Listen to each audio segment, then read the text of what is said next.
आपल्या भारतीय संस्कृतीत म्हणतात ना, आचार्य देवो भव, मातृदेवो भव, पितृदेवो भव. तसेच आपले यश सर आणि त्यांना घडवणारे त्यांचे टीचर म्हणजेच त्यांचे आई वडील. चला तर मग त्यांच्याशी गप्पा मारूया. Welcome sir. Welcome ma'am. Thank you. Sir आज एवढे सक्सेसफुल आहेत तर तुम्हाला कसं वाटतंय? छान. ओके. खूप अभिमान वाटतो मला. ओके. सरांचा मोस्ट ऑफ द टाइम स्टुडंटला आणि जिम मध्ये जातो, तर सर घरी वेळ देतात का? देतो. ओके. देतो म्हणजे त्याचा वेळ बघूनच आम्हाला असं वाटतं की हा कुठे कुठे देईल, पण तेवढ्यात तो एक आई वडिलांची जी काळजी घ्यायला पाहिजे ती तो पूर्णपणे पार पाडतो. ओके. क्लासमध्ये स्टुडंट सरांना घाबरतात, तर सर मात्र घरी कोणाला घाबरतात, आई की बाबा? आई. हे दोघांना घाबरतो. ॲज अ रिस्पेक्टफुल सर दोघांना घाबरतो. सर लहानपणी शांत होते की खोडकर? खोडकर. हे म्युच्युअल आहे त्यांचं. पहिल्या सेकंडला उत्तर. सरांनी मार खाल्लाय का लहानपणी? नाही. अभ्यास करताना मी मात्र त्यांना दोन्ही मांड्यावर मारायची.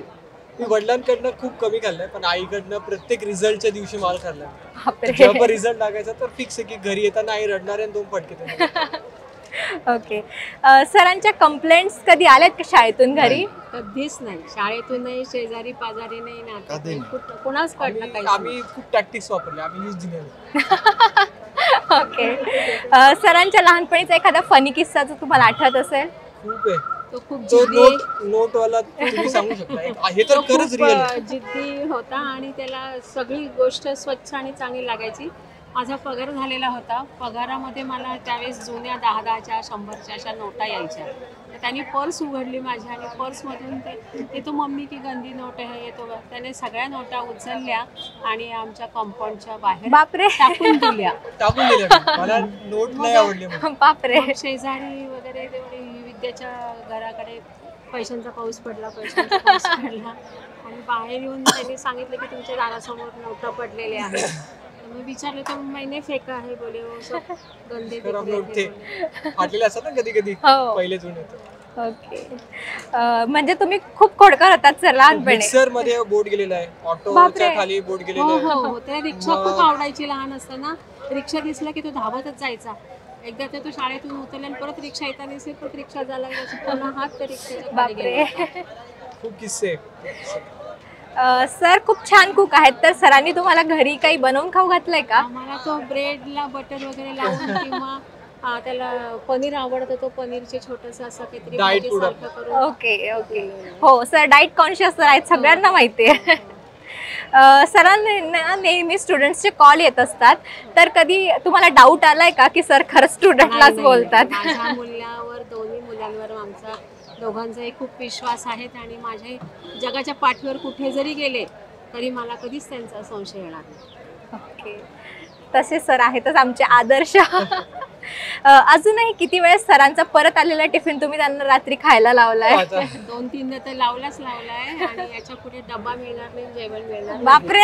मला एकदा टिफिन मी घेऊन आलो इकडे आणि माझ्या आईनी तो टिफिन परत तर खाऊ घातला आणि पुढच्या वेळेस प्लास्टिकच्या याच्यामध्ये टिफिन दिला. अरे बापरे सर तुम्ही खूप. आपल्या घरी तुम्ही काही करून या चालेल, पण हो बरोबर आहे. मॅम जेव्हा करून घर सांभाळणं खूप अवघड आहे, तर तुम्ही प्रोफेशनल लाईफ आणि पर्सनल लाईफ कशी मॅनेज केली?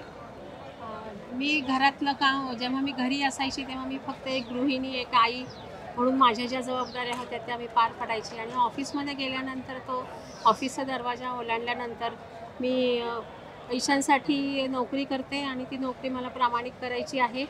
माझ्यामुळे कुणाला त्रास होता नाही, घरच्या आठवणींनी कामामध्ये काही चुका होऊ नये म्हणून मी घरची सगळी परिस्थिती जशी असायची तशी घरी ठेवायची आणि ऑफिसमध्ये आल्यानंतर मी फक्त ऑफिस आणि ऑफिसचंच काम करायचे. त्याच्यामुळे मला दोन्ही गोष्टी साध्य करता आल्या आणि त्या दोघांमध्ये माझ्या नवऱ्याने आणि माझ्या मुलांनी मला खूप साथ दिली. खूप छान ma'am. Sir if you want to say something about your parents? मला ना असं वाटतं की किती जरी कष्ट केले तरी ना असे पॅरेंट्स नाही भेटणार. बट ऑब्वियसली सपोर्ट म्हणा, बाकीच्या गोष्टी म्हणा, आणि कुठेतरी ना लिहिलेलं असतं. मला असं वाटतं तुम्हाला मुलं कसे भेटणार आणि तुम्हाला तुमचे आई वडील कसे भेटणार.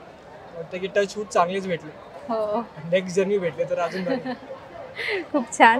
आणि मॅम लास्ट क्वेश्चन आहे तुमच्यासाठी. सर SSAचे क्रश आहेत, सगळ्यांना एक्साइटमेंट लागून आहे, सरांच्या लग्नाची बातमी कधी मिळणार? अहो, मी सुद्धा वाटच पाहतीये तेव्हा एकदा या वर्षी तर करणारच आहोत, पण तरी मी देवाला प्रार्थना करते की शीघ्र अतिशीघ्र त्याचं लग्न